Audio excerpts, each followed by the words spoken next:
अभी तो सब एक ही लक्ष्य, एक ही योजना, एक ही कार्यक्रम कि हम 2022 में सपा, बसपा, कांग्रेस और सारे विरोधी एक साथ मिलकर के लड़े, तब भी 300 से अधिक सीटें जीत करके भाजपा फिर से अपनी 2017 के विजय को दोहरावे। सियासत में इसी को कहते हैं सटीक दाव। बात भी रख दी और बात बन भी गई। इसकी संपूर्ण व्याख्या खुद डिप्टी सीएम केशव प्रसाद मौर्य से सुनिए। क्या आपको लगता है कि कोई ऐसी बदलाव की भी गुंजाइश है, या फिर जैसा कहा गया है, अरुण सिंह ने भी कहा कि मुख्यमंत्री का चेहरा योगी आदित्यनाथ जी ही होंगे? देखिए, जब राष्ट्रीय स्तर का कोई नेता कुछ बोलता है ना, उसका निहितार्थ निकाला करिए। मैं केवल ये कह रहा हूँ जैसे कि 2022 में अभी जो हमारे मुख्यमंत्री हैं, अभी वही मुख्यमंत्री हैं, और आगे राष्ट्रीय नेतृत्व अगर बोल रहा है कि वही मुख्यमंत्री हैं, तो ये मानना चाहिए कि वही हमारे आगे भी मुख्यमंत्री रहेंगे।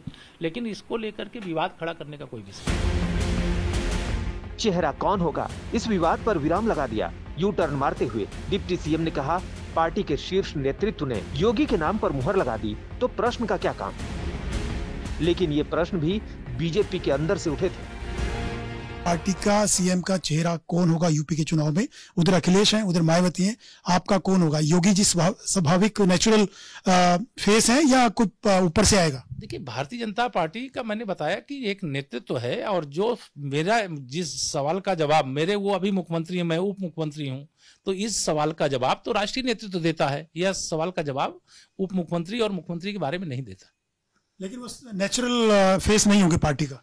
मैंने कहा कि जिस सवाल का जवाब पार्टी का राष्ट्रीय नेतृत्व दे सकता है, उस सवाल का जवाब प्रदेश का कोई नेता नहीं दे सकता है। क्योंकि माननीय मुख्यमंत्री योगी आदित्यनाथ जी उत्तर प्रदेश का नेतृत्व कर रहे हैं, इसलिए अभी चुनाव तो हम उन्हीं के नेतृत्व में लड़ेंगे। लेकिन 2022 के बाद नेतृत्व की दिशा दशा क्या होगी, वो पूरा का पूरा केंद्रीय नेतृत्व पर निर्भर करता है। अब मान लेना चाहिए कि सब कुछ सेट हो गया। मिशन और विजन दोनों। चेहरा योगी का होगा और चुनावी बिसात पर दिमाग अमित शाह का। बीजेपी के अंदर सब ठीक है, लेकिन बाहर चुनौतियों का अंबार है। मीटिंग पर मीटिंग का दौर जारी है। योगी जी के नेतृत्व में अच्छा काम हुआ, किसानों के लिए, गरीबों के लिए, मजदूरों के लिए अच्छा काम हुआ। कानून व्यवस्था बहुत अच्छी है वहां पे। और जो सपा बसपा के समय जंगल राज था, आज देखिए योगी जी के नेतृत्व में देश का सबसे बड़ा राज्य उत्तर प्रदेश में बिल्कुल कानून व्यवस्था ठीक है, वो हमारे मुख्यमंत्री हैं। उत्तर प्रदेश में बीजेपी का टारगेट 300 यानी 2017 की हिस्ट्री को रिपीट करना होगा। लेकिन क्या ऐसा मुमकिन है? अगर उत्तर प्रदेश के चुनावी इतिहास को देखें, तो जब जब बीजेपी ने चुनाव से पहले चेहरा प्रोजेक्ट किया, तो परिणाम पक्ष में नहीं आए। यानी योगी के चेहरे की बड़ी अग्नि परीक्षा होगी। साल 2017 में बिना चेहरे पर चुनाव लड़ा, 312 सीटें जीती। साल 2012 में उमा भारती अघोषित उम्मीदवार थी, लेकिन बीजेपी सिर्फ 47 सीट जीती। साल 2007 में कल्याण सिंह के नेतृत्व में लड़ा, सिर्फ 51 सीट खाते में आई। साल 2002 में राजनाथ सिंह का चेहरा था, तो बीजेपी 88 सीट जीत सकी। साल 1996 में कल्याण सिंह का चेहरा सामने रखा गया, बीजेपी ने 174 सीटें जीती।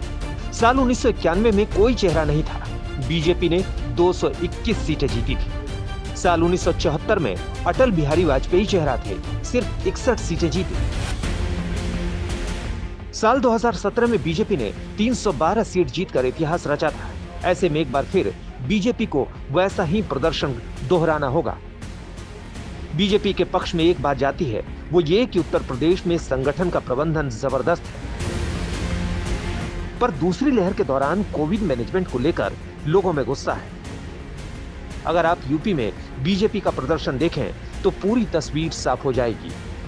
साल 1985 में 16 सीटें जीती, जबकि वोट शेयर था 9.83%। साल 1989 में 57 सीटों पर विजय प्राप्त की, वोट शेयर रहा 11.61%। साल 1991 में राम मंदिर मूवमेंट का असर चुनाव में दिखा। बीजेपी ने 221 सीटें जीती और वोट शेयर था 31.45। साल 1993 में बीजेपी का वोट शेयर रहा 33.30%, जबकि सीटें जीती 177। साल 1996 में बीजेपी ने 174 सीटें जीती और वोट शेयर रहा 32.52%।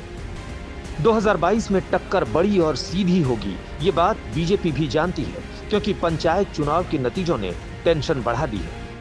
बड़े पैमाने पर बेईमानी की कोशिश की गई। जो एडमिनिस्ट्रेशन है उसके माध्यम से दबाव बनाने का काम किया। पूरी पुलिस लगी रही कि विपक्ष के लोग कैसे हारें, उसके बावजूद भी समाजवादी पार्टी के सबसे अधिक प्रत्याशी जगह जगह जीते हैं। मुझे खुशी है इस बात की कि जनता ने एक बार फिर मन बनाया है कि समाजवादी पार्टी की सरकार आने वाले समय में बनने जा रही है। 2022 में 300 प्लस के लक्ष्य को पाने की राह आसान नहीं होगी, क्योंकि इस राह में बीजेपी के रोड़े ही रोड़े हैं। आज तक ब्यूरो।